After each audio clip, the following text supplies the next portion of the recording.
So when we come out to look at a garage door, we'll determine price based on what's needed to replace or repair the door. Typically, we'll do a 25-point safety inspection to look at all of the moving parts on the door, and then we'll give you 3 options, good, better, or best, to repair the door or replace it, depending on what we find on the inspection.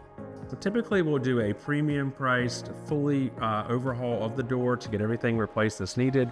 Then we'll give you an option to just get it moving again and get you up and running. So we can come out and do a tune-up on your door for less than $100.